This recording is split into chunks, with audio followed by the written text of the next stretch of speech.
is also getting a little bit difficult. Okay, let's discuss fatty liver and its clinical implications. Friends, as you all know, what is the fatty liver? It is the accumulation of the fat in the liver, which should affect more than 5% of the hepatocytes. Of course, in the absence of significant intake of alcohol.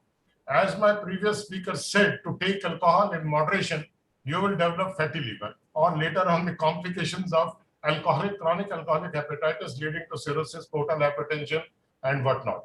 So accumulation of fat in the liver is called fatty liver only in the absence of significant intake of alcohol. There are two major types. One is alcoholic fatty liver that we have already excluded. Second is the non-alcoholic fatty liver, which is called NAFLD. And the spectrum is either it is simple steatosis, which is relatively benign. We normally call it as NAFLD. And second is the chronic hepatitis because of the fat deposition. That is what is known as the steatohepatitis. It's called NASH, which may lead on to cirrhosis, portal hypertension, HCC, and hepatic failure. The incidence of fatty liver world over is 5 to 30%, whereas in India, it is 9 to 32%. The clinico-pathological studies show that fatty liver is an important cause of unexplained rise in hepatic transaminases, cryptogenic cirrhosis. What happens that when you ask the patient to go for executive health checkup, they normally go for LFT and ultrasound examination, and the radiologist reports it to you that he's having a fatty liver. In fact, the radiology people, they cannot report it as fatty liver because fatty liver is more of a histopathological diagnosis rather than a radiological diagnosis. But yes, some parameters are there where they will write hepatomegaly, and the cause of the hepatomegaly in the absence of other causative factors, they will label it as the fatty liver. But at the same time, the fatty liver, to be significant, has also rise in SGOT, SGPT, alkaline phosphatase levels. Now, what are the risk factors for these? The risk factor is the number one is the obesity, especially the central obesity, type 2 diabetes, dyslipidemia, metabolic syndrome, genetics, high carbohydrate and fat diet, which leads on to visceral fat deposition, sedentary lifestyle. This was discussed in Europe in 2007 very extensively, but in Asia Pacific region, the fatty liver was not much discussed. But in 2009 onwards and 2010 onwards, there was a marked interest in the fatty liver. What is the exact nature of NAFLD and NASH, how it can lead on to other diseases? What are its clinical implications? Many of the researchers, they found that in obese, we have a simple, clear-cut causative factors, but in non-obese, which are not obese, why there is a fat deposition inside the liver?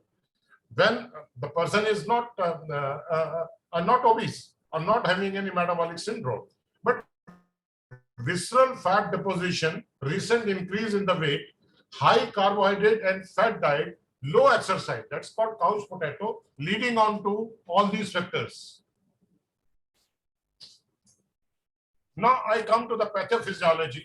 The fatty liver is closely linked to the insulin resistance and development of metabolic syndrome. As we all know that insulin resistance leads to increased fatty acid levels in the liver by importing more fats from the diet, increased lipolysis of the adipose tissue in the liver, and at the same time decrease output of VLDL, which all these things leads to hepatic steatosis.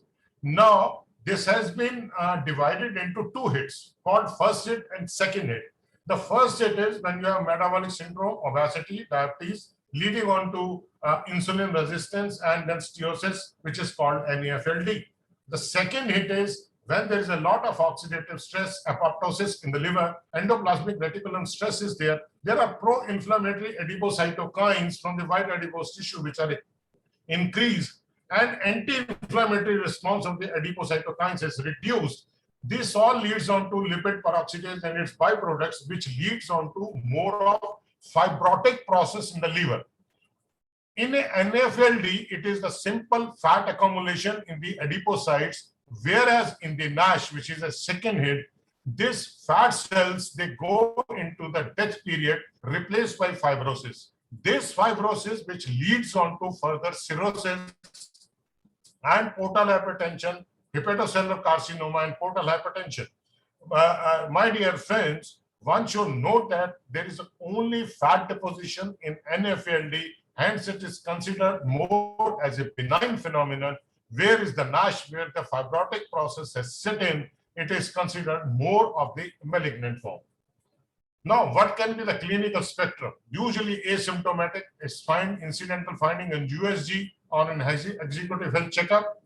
Sometimes chronic dyspepsia or the abdominal discomforts, chronic IBS, they are unjustified correlation with this because NAFLD per se do not cause any symptoms.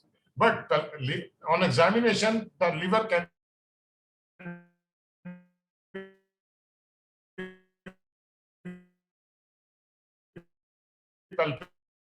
palpable, especially in obesity or metabolic syndrome. Moving on to all these things, this leads on to these all problems. Extrahepatic features are only associations, not causative, like hypothyroidism, CAD, hypertension, type 2 diabetes, PCOD, OSA. These are all not causative agents. These are basically the associations with the NASH.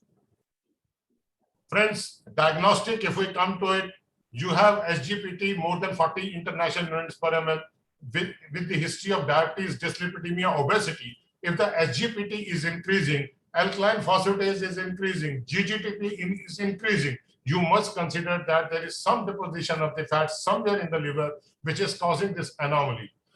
But at the same time, you must exclude alcohol and the viral infections like hepatitis B and hepatitis C.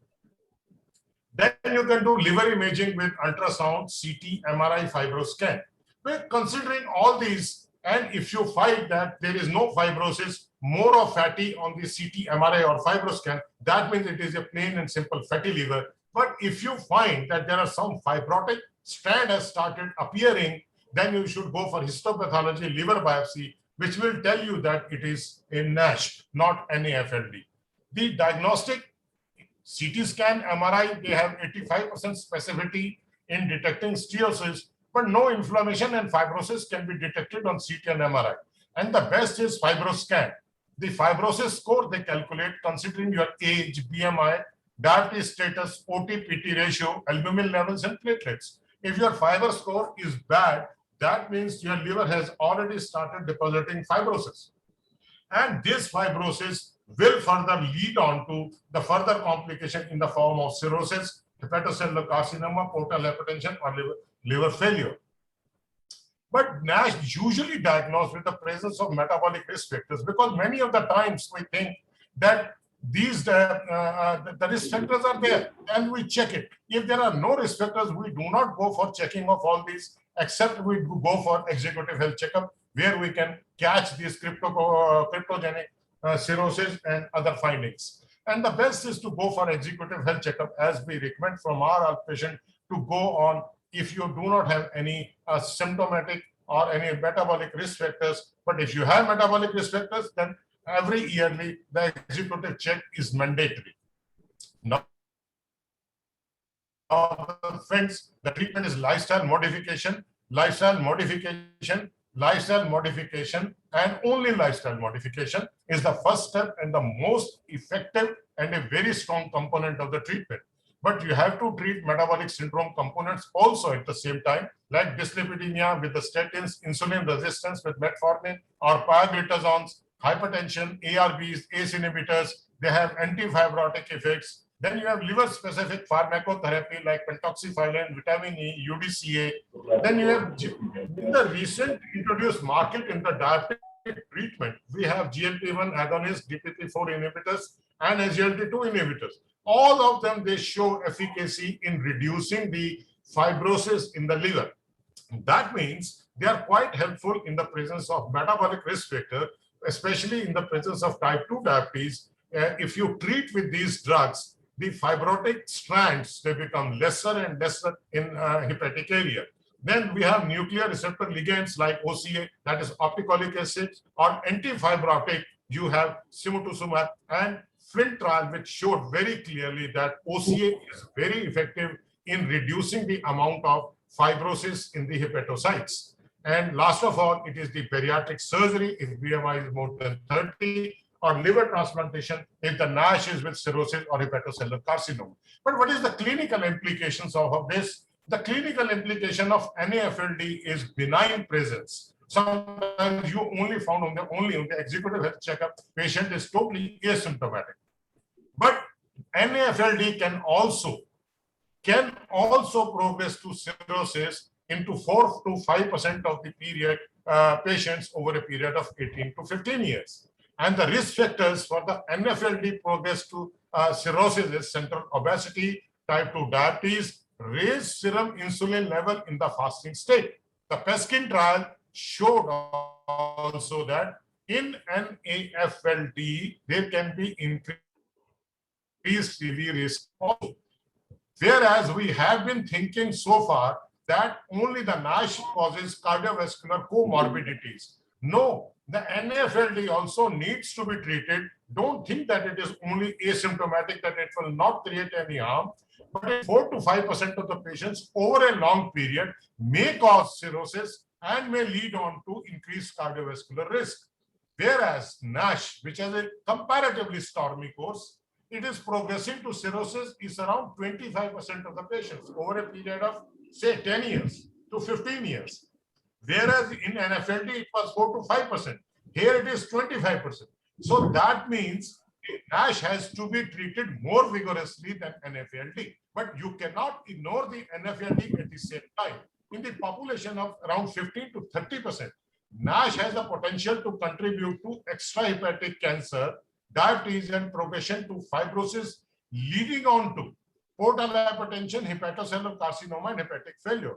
In fact, many of the indication for liver transplantation I've seen in Haryana is that many of the patients, they had NASH, which was ignored at an initial stage, which jumped onto portal cirrhosis and portal hypertension, leading on to all these complications. So clinical implication is very, very clear cut. NAFLD, don't ignore it. Though it may be asymptomatic, it needs to be treated with lifestyle modification and certain drugs, but NASH has to be treated very, very aggressively. I come to the conclusion that NAFLD is a major public health problem, especially in patients with metabolic syndrome. But even without the presence of metabolic syndrome, please do not ignore it. Treat it in a proper way and ask the patient to follow lifestyle modification. World over incidence is increasing, absolutely no doubt about it. And India rapidly growing concern because of high carbohydrate, fatty, fast food, sedentary lifestyle, increased smoking, alcoholism, and stress level. And the biggest problem in our country is very high carbohydrate type, which leads on to fat deposition in the liver.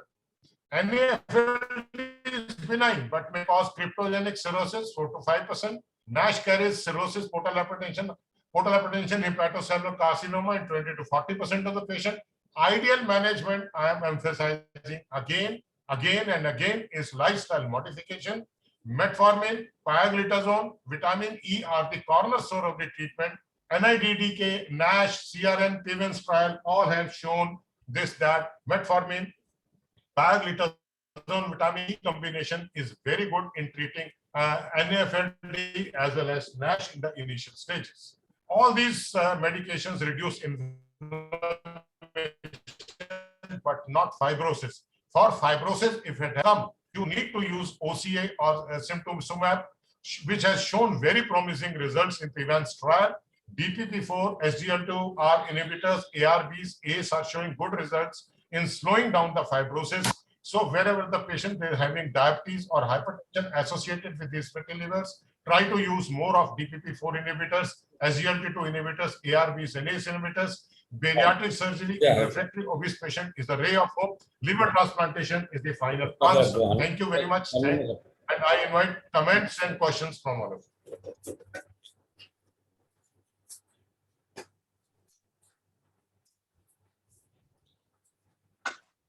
Thank you, sir, for finishing well in time. We have some time for questions if the organizers permit, because since this is a very interesting subject. Please go Hello? ahead, please go ahead. Any questions, please go ahead.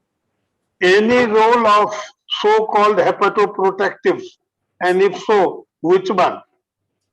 Sir, vitamin E, metformin, and pioglitazone has shown to retard the fibrotic process, but the only protective effect comes from lifestyle modification. If you don't do lifestyle modification, none of the medicine will work. Exercise, exercise, and exercise. Keep walking. Do 6-minute walk challenge test and decrease the amount of carbohydrate and fat diet. Any role of also deoxycholic acid? Sir, we have been using UDCA in all in our clinical practice in many of the patients. How much role it has in really preventing the fibrosis? No, but it can reduce inflammation to a very small extent, but does not prevent the formation of fibrotic bands in the hepatocytes. So does it mean you use in your practice? All of us are using it, Thank thinking you. that some part of it may be inflammation, which will be taken care of. Everybody Thank is using. No, We see no. fatty liver, we start UDCA. No. Okay. Look, hey, Abhi. Come. Sir, I Sit think you can start UDCA, but for heaven's sake, please do not start LIV52. LIV52 is not indicated in this disease. Sir, in fact, I have told all my patients, don't use Patanjali products because he is not Baba Ramdev, he is Lala Ramdev, and he is selling his products, that's all. Excellent talk, Dr. Ashok, and you have finished well in time. Thank Can you, we sir. go to the next